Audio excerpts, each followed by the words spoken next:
on being fully self-supporting. Declining outside contributions, we will now pass the basket. This is a weekly step meeting. Our format is as follows. A speaker is asked to talk for 25 to 30 minutes on a step of that week, followed by discussion or questions until 7 p.m. You can find these weekly meetings on our YouTube page, the Conscious Contact Speaker Group of Doylestown. Don't forget to smash the like button, subscribe, and share. That brings us to the speaker portion of the meeting on this day of August 15th, 2022. In Doylestown, PA, at Monday night, 6 p.m., Stay Alive Literature and Step Group at St. Paul's Lutheran Church. Tonight's speaker is Katie, and she will be sharing her experience, strength, and hope with us, her story. Please help me welcome Katie. Hi, I'm Katie. I'm an alcoholic. Hi, Katie. So, growing up, my parents never drank. Maybe once a year, my dad would go to Maryland, get crabs, and that was probably the only night he would have beer. So, never grew up drinking or around family members that did. My dad's dad died when he was 18, and he was an alcoholic. My mom didn't drink. My sister doesn't drink. I didn't drink in college, not in high school. But I started dating this guy in my 20s, and he is part of a large Irish family.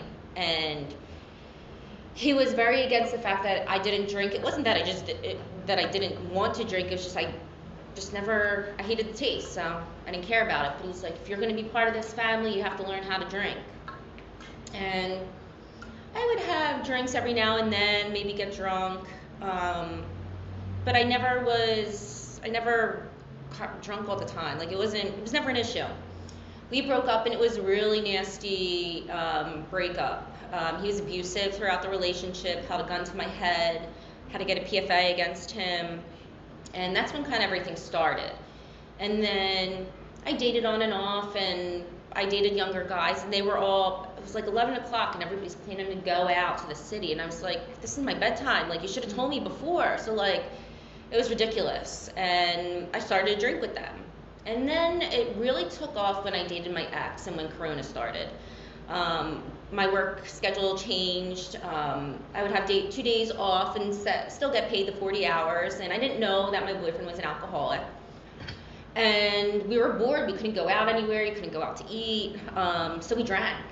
And it got to the point where there wasn't a day that went by that I didn't drink. And early in the relationship, we started dating in May, and by August, we had gotten a car accident. He was driving my car home from the city. We drank that morning. It was my day off. It was a Tuesday. It was August 4th. We drank, watched movies because it was rainy out, went to the city. He had to help somebody with their sink. And when he did that, they paid him in Xanax. So he took Xanax. And I drank at that person's house. And I'm sure my boyfriend took shots too. And that was my the first time my higher power intervened. And he crashed the car. I was asleep in the car, and he lied to me. He said that I fell asleep, and he was trying to push me back up into the seat, and at that point he hit a parked box truck. Airbag went off. I don't remember any of it. I just know at that exact time, off-duty paramedics went by. They pulled me, I guess, out of the car through the window. The car was a mess. It was totaled. And they took me to Holy Redeemer. And at that point, I didn't know. My mom just told me last week, she goes, do you know what your blood alcohol content was? I said, no, I have no idea, because I was in and out of consciousness, had no idea what happened most of the time. I maybe was conscious for 10 seconds, 3 times the time I was in the hospital. It was 3.98. So it was really bad. And I didn't know how bad it was. And I thought I was unconscious because I thought I was sleeping the whole time, but it turns out I passed out because of the alcohol. And they didn't keep me because of COVID, and the whole hospital had a lot of COVID patients, and they were trying to bring people in. They didn't have enough room, so they were trying to get me out. So that was the first time my higher power intervened by having the ambulance there. I don't know how I survived it. Everybody said you shouldn't have walked away from this. So that messed with my head, and getting into a car with somebody, or me even driving. So that was when it first started. And I started, God, when I got home, I started drinking again. It got to the point, like every time I saw him, I was either drunk, and in between those times, like he had 17 pet rats, and I got bit by one, and I always thought I was sick because of them. They said I had hantavirus, rat bite fever, and they gave me antibiotics for a month. And so I always blamed like me getting sick and ended up in the hospital off of that because I had severe GI issues. I would say in the past 2 years, I've been in and out of the hospital, at doctor's appointments, at specialists, about 200 times. I had pancreatitis 4 times. They always said that my liver was inflamed. They would always give me Dilaudid, and I would walk out of the hospital with pills of Dilaudid. I lost a lot of weight because I was always going to the bathroom and throwing up. And then when I threw up, I would just drink again. So nobody knew what was wrong. They just thought it was GI related. So, and I went through all these tests, colonoscopies, endoscopies, everything. And then what finally happened was I was in so much pain. I had surgery in January, this past January, and I had my appendix out. And I got home. I couldn't go. I just bought a house, but I couldn't live at my house because of the surgery. So I stayed at my parents for a little bit. But I was drinking. Even coming out of there, I was on Percocet drinking. And at this point, I'm close to drinking half a handle a day. And it was a lot. The things that played into that were work. There's this one girl I can't stand. She's manipulative. People were talking about me. Just things were miserable. COVID really turned things around because we were considered essential workers, had to go to the bank, and just the way we were treated, everybody went home and drank. And it was kind of like if you weren't, something was wrong with you because the day everybody was miserable and upset. And so I went home to numb everything. I didn't want to feel anything. I didn't want to think about anybody. I didn't have a relationship with anybody.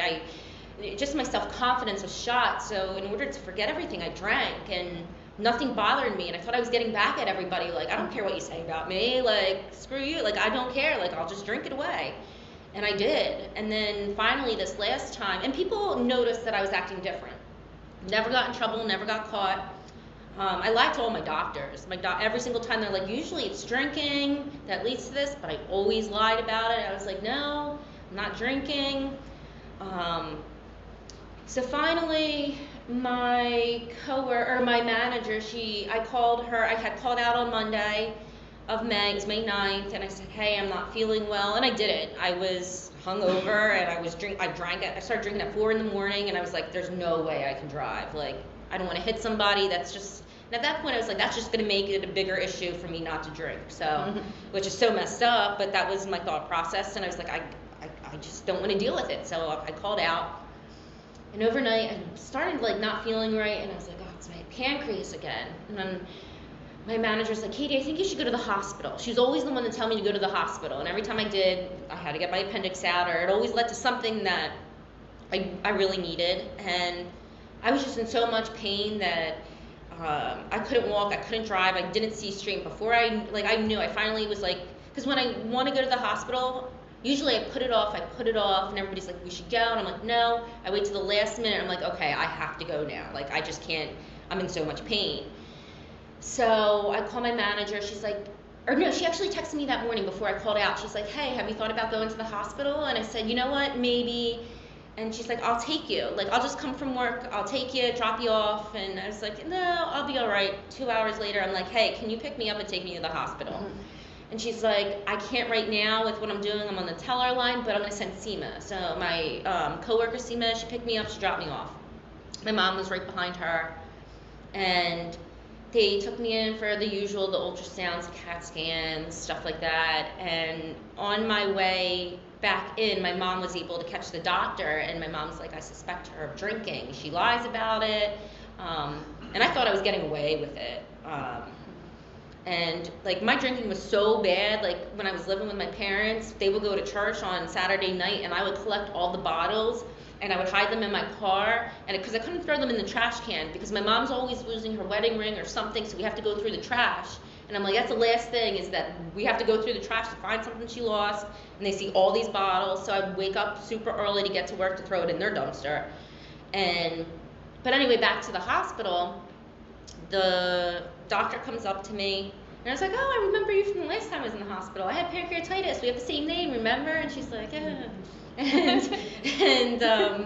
she's like, oh, yeah. And she's like, I just want to let you know that we did your blood work, and, you have alcohol in your system. And at that point, I'm trying to think, what can I say? Like, I'm still buzzed, and yet I'm puking everywhere because my body can't handle it. And I think what also led me there is that previous weekend, I worked Saturday, and I remember I looked up at my coworker, and she like stared at me. I was with a customer, and so I didn't know why she was staring at me. And then she comes up to me after, and she goes, Katie, your eyes are really yellow. I don't want to scare you. I just want to let you know. She's like, okay. Sure enough, I get home, they're yellow. And I thought, oh, it's whatever, I don't know. So I drank. I was like, that'll make it go away. And Sunday night, I go to dinner, and after, with my parents, I go to their house, and they call me after I get home. They're like, hey, me and your sister, we saw that your eyes were yellow. We're a little concerned. I was like, yeah, no, Steph said the same thing. I'm sure I'm fine. I don't know, maybe I'm dehydrated. And when I got to the hospital, they saw, I didn't realize how much it progressed because I didn't like looking at my eyes. I didn't even like looking at myself. I got yellow really quick, really bad. Like in rehab, they call me glowworm or sunshine because my skin, everything was bright. Like my eyes were like the zombies and the bad guys you see in movies. Like it was disgusting. So the doctor convinced me like to finally admit that I was an alcoholic, and I knew the entire time that I was. I mean, who goes through half a handle a day? Like I was shaking so bad. I couldn't even get a cup of water, hold a glass. I would spill water. I had to drink through a straw just like so I could sit it down in order to drink it. And so I said, yeah, I've been drinking. And my mom heard it, and my mom's a psychiatric nurse, and she's no dummy, so she knows she knows what goes on with that kind of stuff. She worked at Horsham Clinic. So I finally admitted it, and secretly, like, I wanted somebody to know. I wanted to help. Like, I had to tell my parents I couldn't go to Disney World with them in this upcoming December because I don't know how to not drink. Like, everything that comes with it. Like, how am I going to do it? Like, I'm going to be sick. I'm going to be throwing up. I'm going to go through withdrawal. And it's bad when you're Googling what are symptoms of withdrawal. And I was doing that every night. I'm like, oh, well, I only have one of these, and it says it lasts for a week. And I remember I went 3 days without drinking. I was like, screw this, like, I can't do it. And I drank. And so in the hospital, it got really bad. I was in the emergency room for like the 12 hours, and I already knew I had liver damage. I just didn't know how bad it was. And then, so I guess that's when they started me, because my liver was so big, it was pushing my pancreas around, and my lungs, and everything into my stomach, and everything was so big. I was, like, my stomach, they double-checked to make sure I wasn't pregnant, because I was so swollen. And then they put me on the I couldn't even have liquids at that point, so I couldn't eat for like 4 days. But during that time, I went through withdrawal, and it was bad because I only remember bits and pieces of it. I remember I was at the elevator. I tried to leave the hospital. I got my backpack, left the room, and I didn't even know I was in the ICU. I was in the ICU the entire time. So I left, and I remember somebody coming up from behind me. Now, they didn't know that I had my black belt in Ishirin Karate, my blue belt in Jiu-Jitsu, went through the police academy. So when it came to fight or flight, and I'm thinking, I don't know who these people are and who's grabbing me, I punched the nurse in the face, knocked that person out, and then I tapped out another person. It took 5 nurses to take me down, and at that point, like, I had called my first ex-boyfriend to come pick me up, and then I call my mom, and I'm like, these people are trying to get me, and I don't know what's happening, and at the same time I'm kicking them, I'm punching them, I'm screaming bloody murder because I'm thinking I'm getting murdered. I'm like, if I don't fight for my life, they're gonna kill me. So my mindset was not good. They ended up having to put me in restraints. The entire time I was there, they were giving me 2 milligrams of Ativan every 2 hours. I was on Dilaudid every 4 hours, and I was on a Precedex drip, which is similar to propofol. So they give that, because I started taking the IVs out, and I was trying to leave. I tried to escape as many times as I could. So they had me in restraints a lot. And then I remember I know people see weird things, but I was seeing squirrels in my room. So I was always calling the nurses when I would wake up, because I'm like, somebody needs to get these out of here. Don't you see them jumping around? This is not where they're supposed to be. So I was hallucinating, and I was seeing pictures, the people in the pictures moving, and I was totally out of it. And then I just remember talking. I talked a lot. My mom said I was constantly talking in my sleep when I was there, and there was this guy I would talk to in my dreams. It was just really odd. So I was completely out of it. And then my mom says, but you had a good sense of humor about yourself. We told you. She's like, the one day you woke up and we said you punched somebody in the face, and you just sat there and you're like, oh, I guess I owe them an apology. And she's like, we can laugh at it now, but you were really bad. I have cirrhosis. My mom and dad, so after there, we'll get to that. After that, my mom and dad were talking to the team of doctors, and my mom said there were a few times where my mom came in and she was beside herself because the room I was in, I was gone. And she thought, and they had put somebody else in the room. And she's like, I know how that works. That means something happened to you. And she's like, I thought you died. Turns out they moved you and never told anybody where they moved you. They tried to move me down to another unit, take me down from ICU, but turns out they couldn't handle me, and I was wishing everybody happy Thanksgiving, and I was a handful. And I didn't listen because I was a runner, and so they had to alarm my bed. So every time I got up, all the alarms went off really loud on my seat. I couldn't, there was no way I could escape anymore. They used to yell at me because they're like, just press the button and you have to go to the bathroom. I was like, no, I have to go to the bathroom now. It takes you 10 minutes to get to me. I'm going to go when I gotta go. And so but they were all so nice to me. But the doctors at one point said to my parents, we don't know if she's going to make it. I was on 8 different bags, constantly on medication, and didn't know what was going on. Don't even really remember for the most part. My parents planned my funeral in the hospital because it got to that point, it was that bad. The doctors couldn't even tell my parents that I was going to be okay. They said, we really don't know. It just doesn't look good right now. And my mom said, we made sure that if during the funeral, she goes, it was going to be closed and none of your exes were coming, because they all encouraged me to drink because I was a prude because I didn't want to drink. And she's like, we couldn't have them there because it would be so bad. And then the doctor finally came up to me and he told me if I have another drink, and I had a team of doctors at this point, and my bilirubin was really high. The psychiatrist said I had the highest bilirubin she's ever seen in her entire life. But they never took out my gallbladder. They're still just monitoring that. My levels are just really bad. And they said that I need help. And they said if I go to outpatient, I won't live. They're like, she's just not going to survive. And my mom's like, well, why are you giving her the option? You're giving her inpatient or outpatient. My mom, she said, every single day, I told you, when you're going to inpatient. So she's like, I never gave you that option because I knew you weren't going to survive. So I finally agreed to it, but I think it was the Dilaudid, all the drugs. I was just like, okay, whatever you want to do, I'm in, because I was feeling great. And so I agreed, and my dad, he went home and he Googled it, and he got me into Recovery Centers of America. And so they picked me up from the hospital, and I went there for 31 days. And, it was tough because I could barely walk. I couldn't do a lot of things by myself. I couldn't go up steps. I was still bright yellow as could be.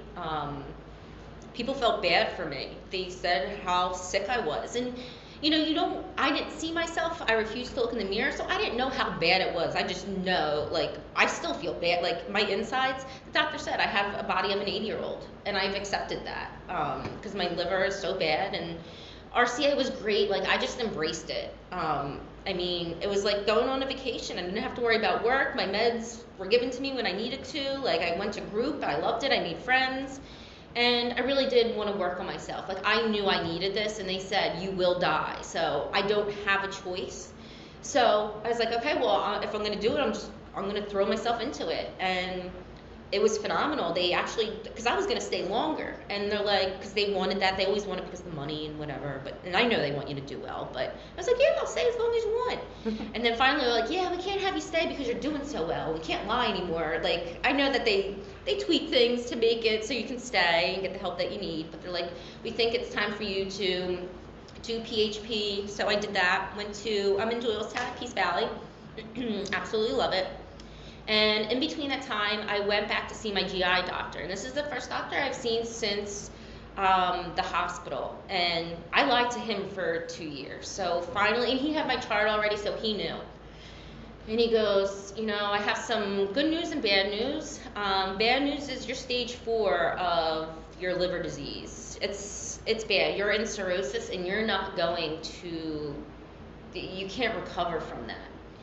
But in the family therapy I had at RCA, my parents made me cry because they were there, my sister, and my mom and my sister discussed it because my dad wasn't able to because of his health, but they said that they would donate part of their liver to me so I could get a transplant. And I was hysterical because I did not deserve that after everything I put them through. And obviously I can't get a transplant from just like go on a donor list because of alcohol. I think you have to be sober for at least 10 years. There's rules and regulations about that. And the doctor said at this point I don't need a liver transplant. He said there is a silver lining. There's a possibility I could live a normal life and about life expectancy as long as I don't put any toxins into my body and I don't take a drink. Because he said, I also guarantee you that you take a drink, you're going to die.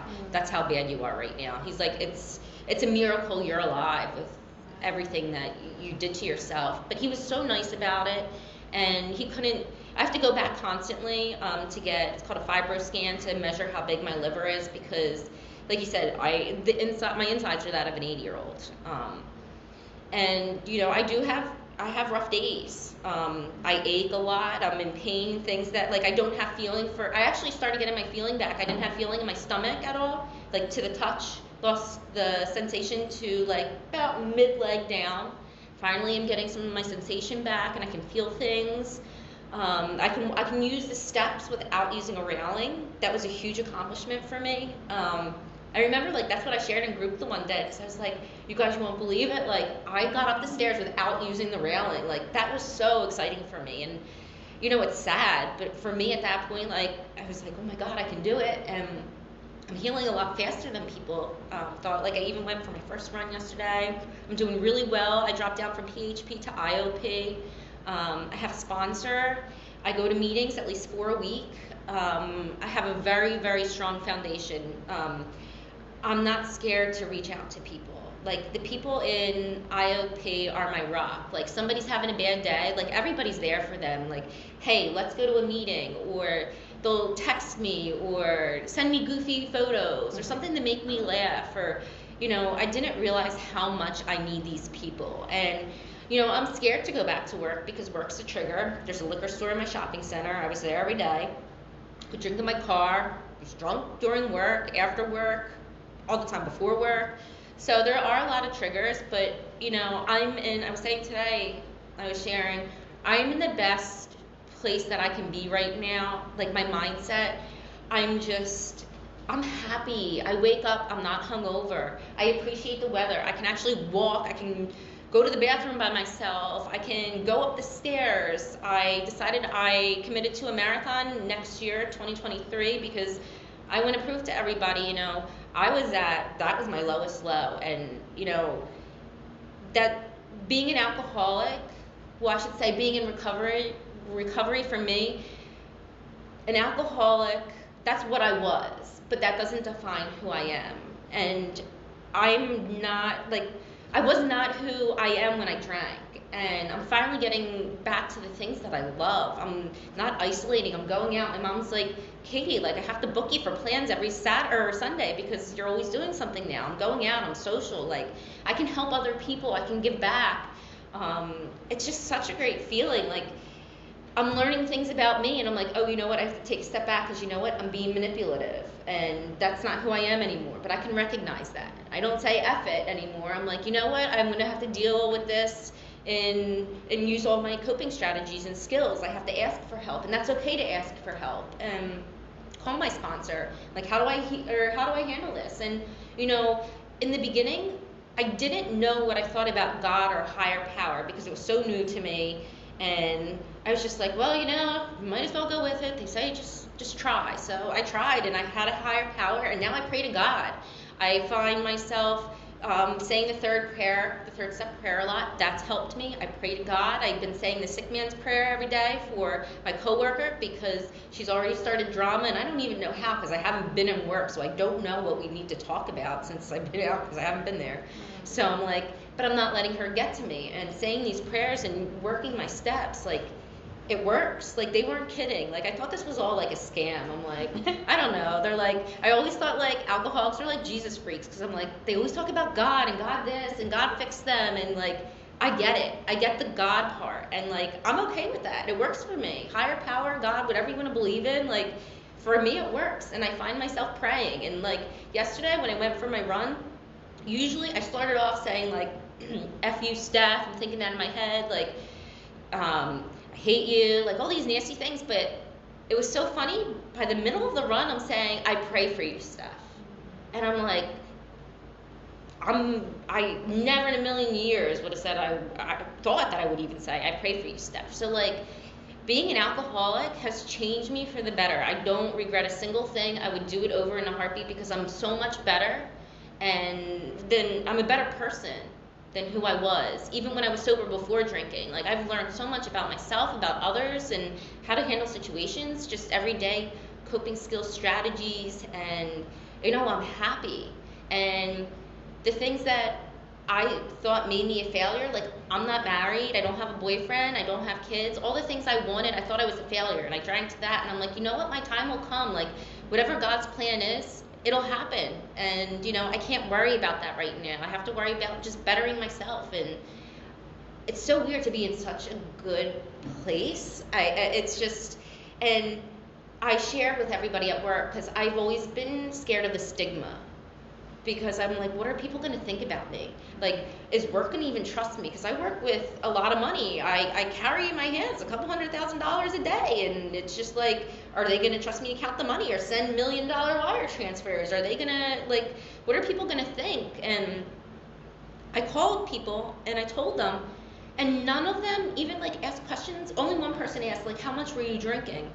But everybody else, one person said his brother is getting a liver transplant. If I have questions, he'll give me his brother's number so I can talk to him.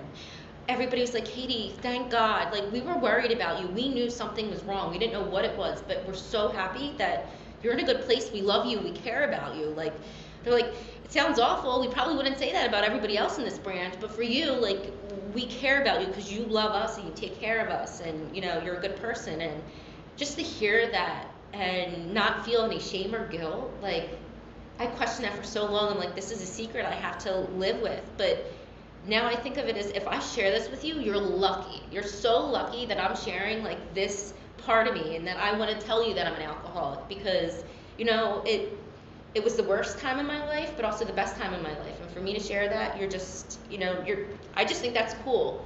So that's where I'm at, and I'm so happy to be here. And thank you for letting me speak. I really appreciate it. Thank you for listening.